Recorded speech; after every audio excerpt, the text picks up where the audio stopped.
Hey, I appreciate you joining us online. As Ike said, we're going to continue our study in Romans. So you got a Bible, I'd ask you to open it to Romans chapter 3. When I was younger, Avis had a marketing theme. We try harder.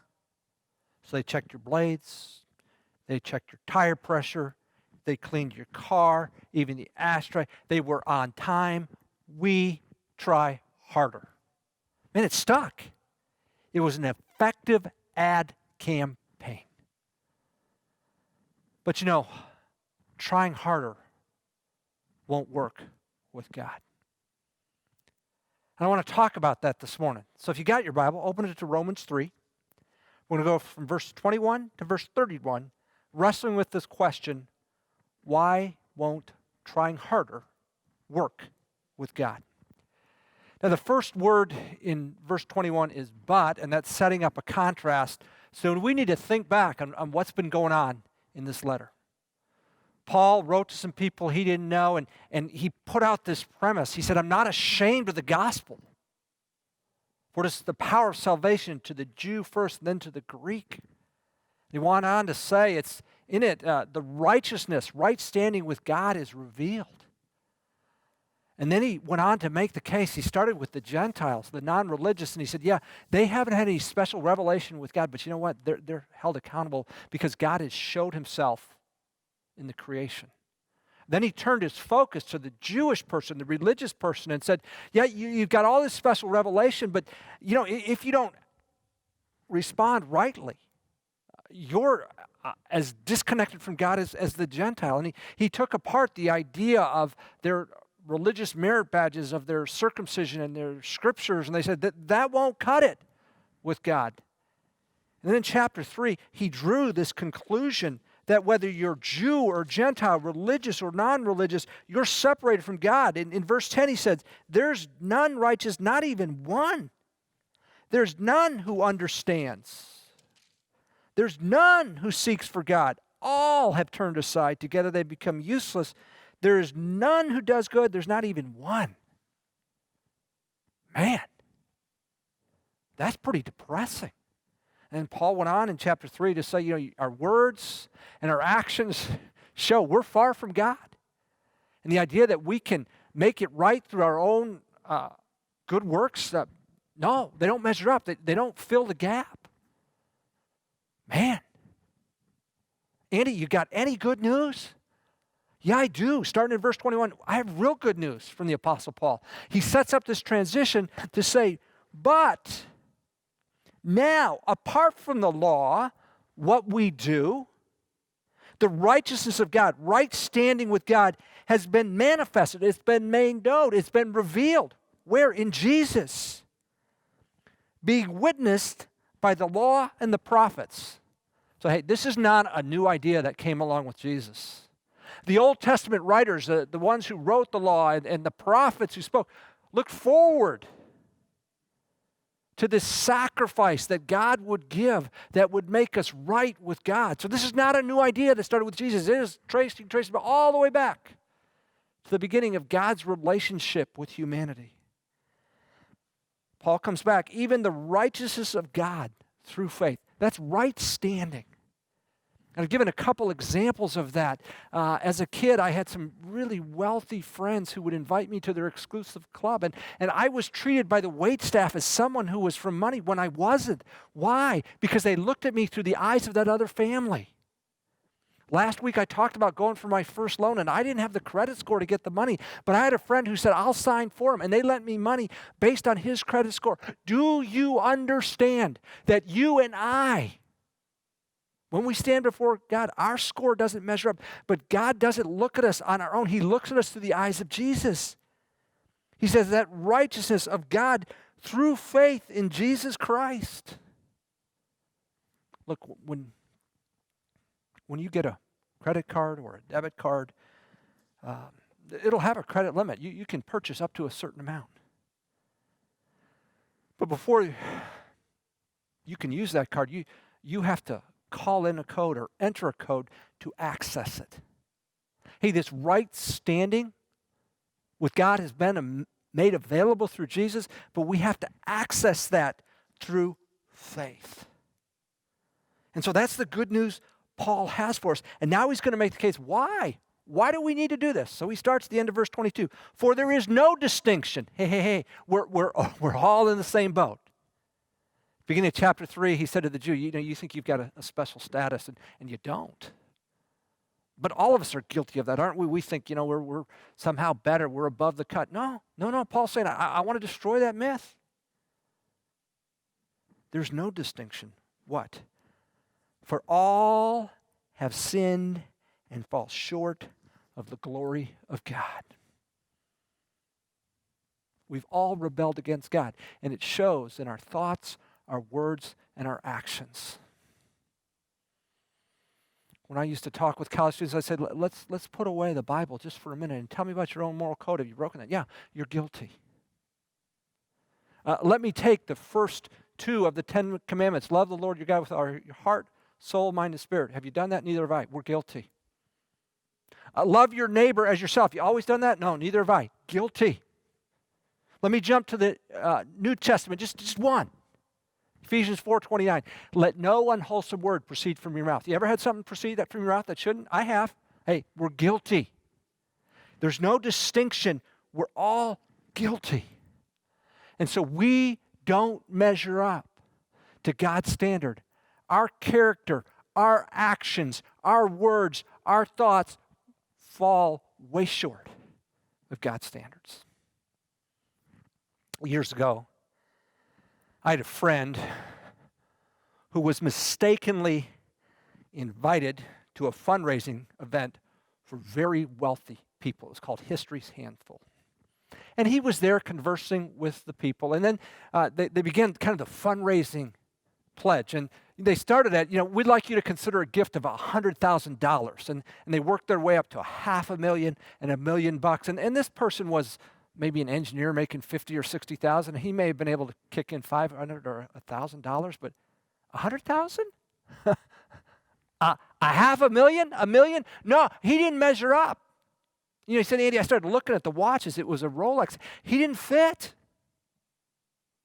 Hey, when it comes to character, when it comes to actions, when it comes to thoughts, when it comes to who we are, we don't fit.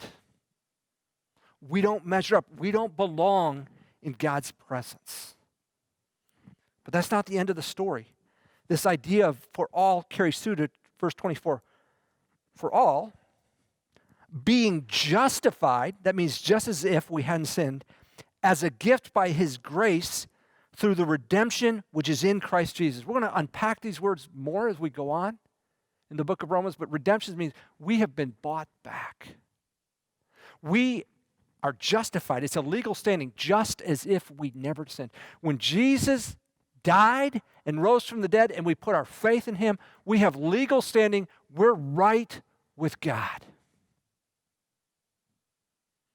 In February of 2010, my dad died. And before that, my parents had written a will. So in August of 2012, when my mom died, a third of the estate, because I had 3 brothers, was legally mine. I got something that I hadn't worked for. Look, my parents grew up in the Depression. My parents grew up poor. My dad was in World War II. He was on a B-29. He went through the college on the GI Bill, and he worked as a safety engineer, and they struggled. But over the years, they amassed this money. I worked nothing for it. But when my mom died, I inherited a third of their estate just as a gift. Nothing I had done. Do you understand? When Jesus died and rose again, and we put our faith in him, just like I inherited that money, we inherit right standing with God. It's just as if we'd never sinned. Well, how can that be? Well, verse 25 begins to unpack that, talking about Jesus, whom God displayed publicly as a propitiation in his blood through faith. Propitiation. That means he took the wrath that we deserved for our sin, for our rebellion. I don't know if you saw or read the book, The Hunger Games. But it's a futuristic book in which people from different districts fight, and the winner claims the prize. In this particular scene, a young lady named Prim, her name is picked from the bowl, and she will go represent, and she will fight to the death. Either she will kill or she will be killed. She has a sister named Katniss who runs towards her, and the guard restrains her. And she says, wait, I'll take her place. So an exchange is made. And Katniss goes in place of Prim to face whatever was to be faced in the Hunger Games. Do you understand? That's what Jesus did for us on the cross. You and I were destined for an eternity separated from God. And she said, wait. I'll take their place. And when, by faith, we receive this gift which isn't rightly ours, God, the Lord Jesus Christ, becomes our propitiation. He takes our wrath. And in this, we see the character of God. Let me pick it up in verse 25, middle of verse 25. This was to demonstrate his righteousness, because in the forbearance of God, he passed over sins previously committed. For the demonstration, I say, of his righteousness at the present time, so that, catch this, he would be just and the justifier of the one who has faith in Jesus. We understand the justifier. He has taken our sin. But he also, in doing this, shows himself as God to be just. He just doesn't sweep it away and say it doesn't matter. It does, because he's righteous and he's holy, and sin demands judgment. The judgment was taken with Jesus.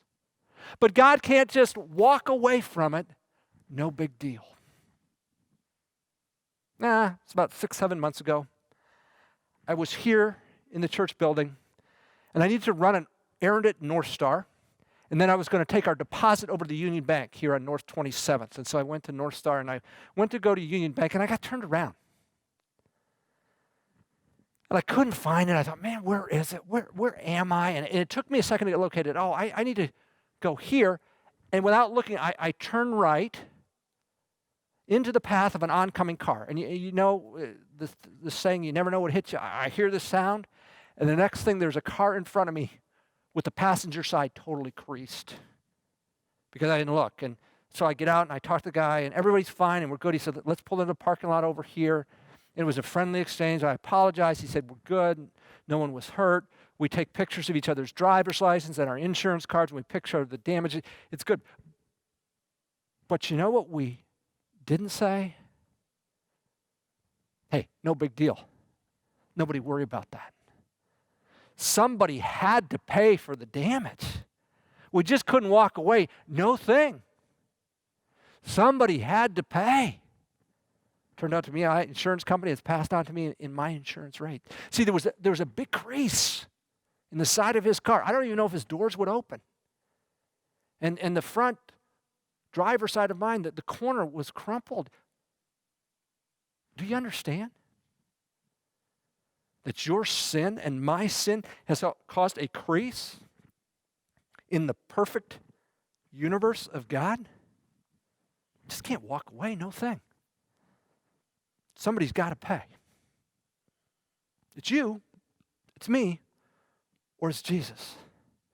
And for those of us who put our faith in Jesus, he pays the penalty for our sin.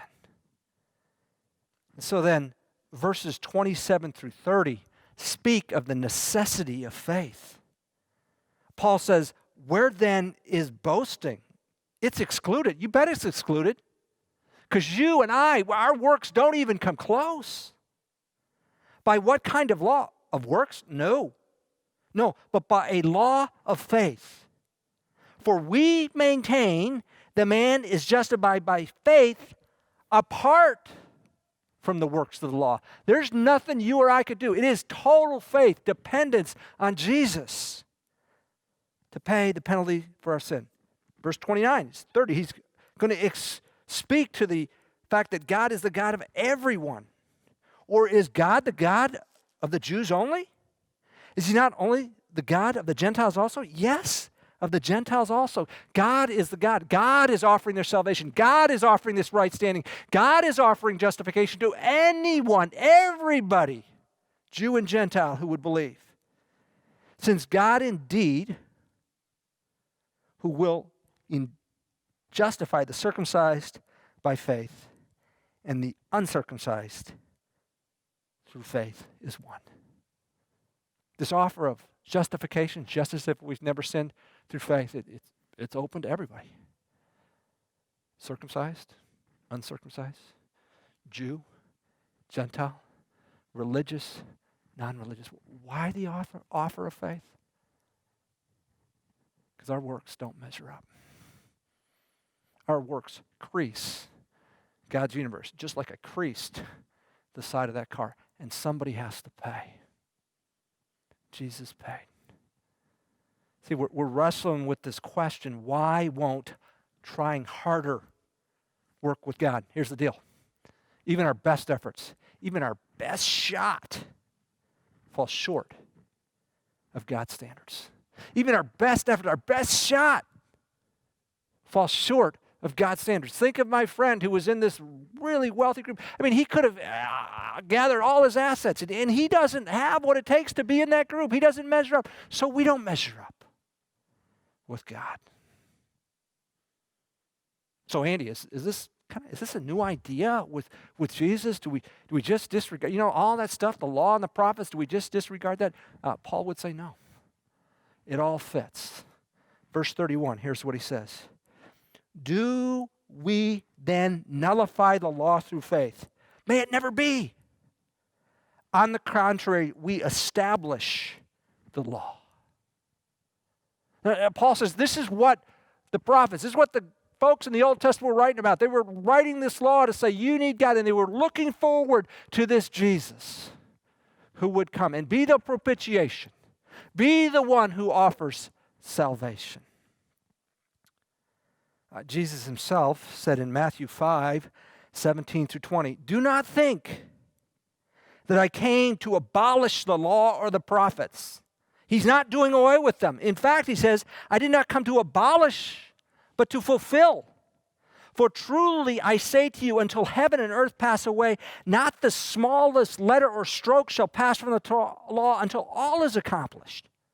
Whoever then annuls one of these commandments and teaches others to do the same shall be called least in the kingdom of heaven, but whoever keeps and teaches them, he shall be called great in the kingdom of heaven. For I say to you that unless your righteousness surpasses that of the scribes and Pharisees, you will not enter the kingdom of heaven. This is a consistent message. Look, the scribes and the Pharisees, they were good at being good. They were outstanding at being good.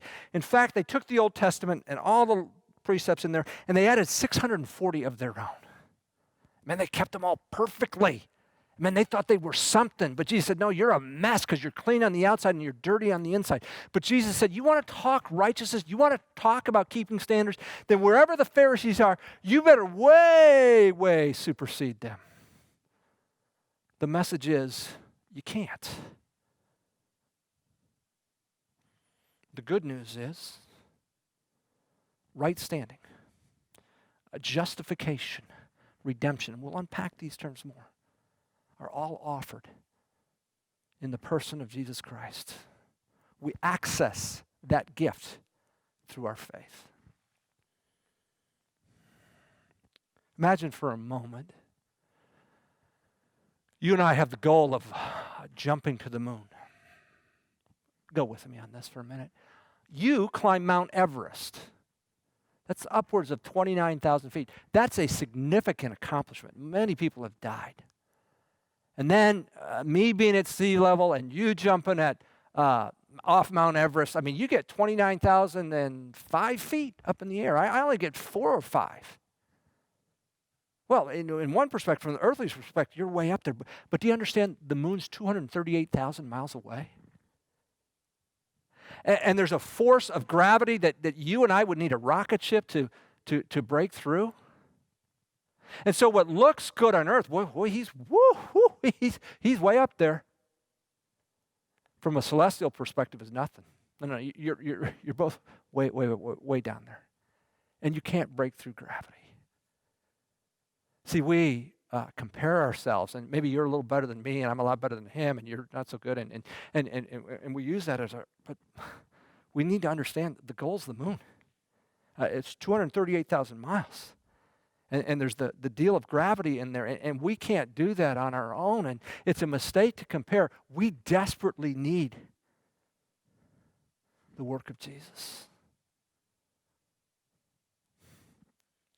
We've talked about this before, but we're living in unprecedented times.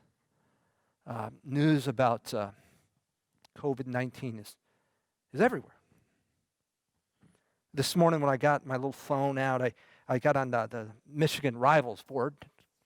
Not that there's much football on there, but there's all kinds of information on the COVID. And what I read this morning is they've tested these homeless people in Boston, and they've got 30% who are showing antibodies, that they've had the thing and been asymptomatic. And why is, of all the people, why are the homeless in Boston seeming to not be affected by it? Nobody knows. And look, I appreciate what the science folks are doing. I appreciate they're trying to do a vaccine, and they're trying to get treatment, and there's government officials that are trying to distance us. I support that. But if COVID-19 is telling us anything, there's a lot we don't know. And I'd suggest to you, it's now more clear than ever. We need to be connected to the one who does know. His name is Jesus. And he died a death he didn't deserve, that you and I could have right standing with God. God would not look at us for who we are, but he'd look at us through the eyes of Jesus. Do you understand? Do we understand why Paul says so emphatically, I am not ashamed of the gospel, for in it is the power of God for salvation, to reconnect for everyone who believes, to the Jew first and also the Greek. For in it is the righteousness of God revealed from faith to faith. Your faith, my faith in Jesus, accesses something we can't do for ourselves. It gives us right standing with God. I think sometimes we struggle to get a handle on I have a friend who says the scandal of grace, it just blows all our concept, all our understanding. We're so performance-based, and Jesus comes along and offers us this free grace. So I went through graduate school as a teaching assistant. So I worked for a professor who taught a Fortran class. It was a computer programming class. It met on Monday and Wednesday. There were about 60 students. And on Tuesday and Thursday, they would break into groups of 30, and I would teach, and I would work problems. And then I would work the help desk, big mainframe computer, and I would have office hours. And so the first day of class, the prof said, introduced himself, I'm Dr. Richard, blah, blah, blah, blah, and these are my office hours. But he said, if you're going to get help in this class, Andy McFarland's your man. Andy, put your hand up back there, and I raised my hand. He said, this is who you want to see. And so I was available to students. I was available at that class. We had 30 minutes. We had the room for another 30 minutes. I'll hang around 30 minutes longer after class if you want me to. I'll be at the help desk. Hey, if you want to stop me in the business building, we're all in the business building together, like UNL, A&M had a business building, and I don't have anywhere to go. I'll help. I'll be glad to help. About a week before the test, he would call me in, and he'd say, Andy, this is what I'm thinking of doing for a test. What do you suggest? You're with them, and well, Dr. Richard, this and that. And then for the next week when I was in class, I would work kind of derivations of that test. Not give them the test exactly, but try and help them work these problems. And that's all good. That's all acceptable. But here's what would have been unacceptable. That the day they take the test, I take it in their place. It's a test I've seen. It's a test I've helped develop. I'm a graduate student. And I take it and I get 100%. If the university found out about that, they would flunk the student and they would fire me. That is unacceptable. Do you understand, though, that is what Jesus Christ in essence has done for us? He wrote the Old Testament. He gave us the test, and we failed miserably. He said, I'll tell you what I'll do. I'll take the test for you. And I'll put your name on it. And I'll give you 100% in terms of right standing with God. We can't understand that. We can't quite grasp that. But can we accept it? This God has poured out His grace in Jesus, and He's given us right standing. Look, our best efforts fall way short of the glory of God. But what we can't do for ourselves, He has done for us in Jesus Christ. That is why Paul said, I'm not ashamed of the gospel. Please, don't pass on that gift from God. Let me pray. Our Father in heaven, we are grateful for the gospel. And what we could not do for ourselves, you did for us. You took the test that we could not pass, that we might have right standing with you. Jesus, we don't get this grace, but we'll humbly accept it. Thank you, Jesus, for being our propitiation. And it's your name I pray. Amen.